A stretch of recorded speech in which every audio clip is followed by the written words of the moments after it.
Hello and welcome back to Spekd. Today we'll be looking at Warhammer Conquest magazine, issue number 16. There you go, proof it is number 16.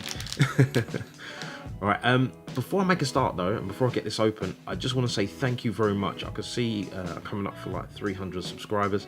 I'm still surprised at how fast things are kind of moved along, and I really do appreciate the time you guys spend here.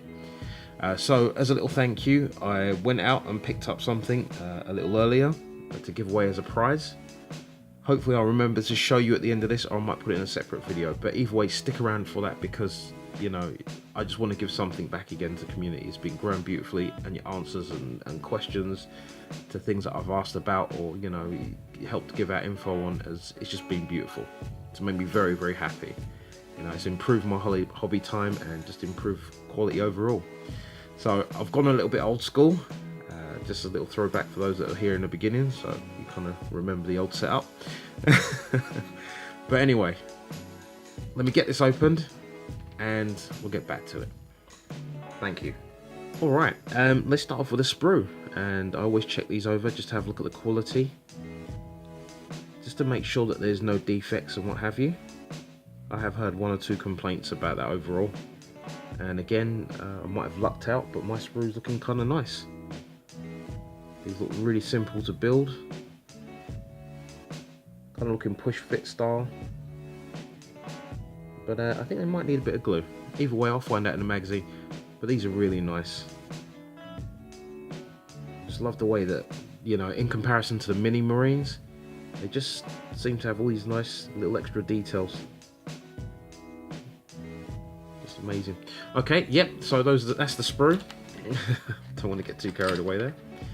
We've got our bases, so they're not push fit bases, so probably not push fit models. So we've got our bases there, and you guys know how I struggle to pick up bases when they're on the surface.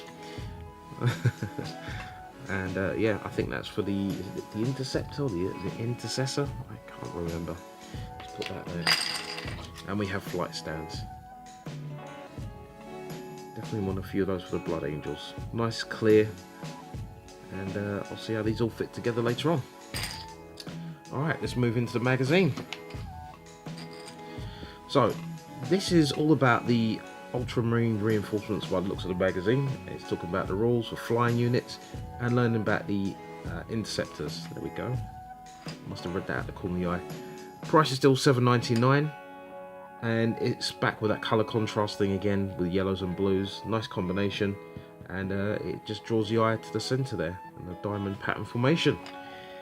Let's have a look. So in this issue, we've got our contents page here with our standard info. So we're not missing out on sections, because we know if we're missing out on a section, it tends to either be like a repeat or just like a paints issue. So that's great. And artwork, again, these are just beautiful. If I had doubles of these, I would probably just, you know, cut these out and just put them on the wall as like posters. And they always give you like the data information. So we've got drop insertion, jump pack assault, line breakers. Because I use Blood Angels, I've got the assault marines, so I tend to use those. Well, I used to use them a lot to get across the board, hold objectives. But these guys seem like they've got a more devastating role, so to speak. We have more colour combinations there. Let's have a look. And war gear. Now, I really love these like war gear sheets. When I was a kid, there was a magazine called Conquest, and in there you kind of like have like data and stats on things, and then I would just sit there all day and kind of like learning them, and you know, I spent a lot of time learning about sciences through that. And this just kind of brings me back to that with the colour sections for each thing. But like, you got your reference numbers and then your stats, and you know, it's great fun. I know it doesn't do much with the game, but just having like little things like this for collectors is just, I just think it's just spot on. It's just delicious. Right, okay, so we're looking here at the armor, the proper breakdown, so you kind of get more of the info of how it works. I think I would like to see how best to use these in combat. Not just the tips on how to use them, but how best to use them in combat, like strategies. I think that'd be really good. Actually, come to think of it, maybe even start to see stratagems in here. So I don't know when they'll introduce those or if they're going to. Let's have a look here. Instructions here. I'll see some people's having slip issues there. Test assembly first. Yep. Glue models. So it's not push fit like I thought it would be. But then again, we saw the basis. You can tell. So the instructions, as always, nice, clear and clean. I have noticed one or two of these getting the wrong numbers, but it's irrelevant. I mean, once you start building them, you just get so used to building them in the flow. It's quite straightforward. And I'm knocking things on the floor, so we're just going to ignore that. So back to paints. Again, this is just going with the Ultramarines. But if you've seen the poster, I might actually bring that poster in later. You can see all of the different chapters, and you could use as many colours and paint them however you want. You could even just create your own chapter and just colour them up how you want. Come up with a little bit of background, and that'd be great. So our usual painting sets, and it's always important to highlight these areas. It just kind of separates the model from the rest of its armour and just pops it. Now I tend to get in close there and just add a little bit of ground there, or I start off silver and wash them and like do a couple of layers and like non-oil wash just to make that darker and provide more contrast. Their belts are good, so getting that colour in for guns and equipment. And I find with Ultramarines it's so easy to get these models on the table if you're using Ultramarines. If you're doing any other chapter, it does take a little bit of while, unless it's Crimson Fists. And then if you wanted to do that, you could get away with just painting the fists like your Mephisto on red that you got in the magazine, and you can pretty much get away with that to start with. No one would complain if you take them tabletop. And if you have actually had a few battles, I'd love to hear like how you're getting on with it, you know.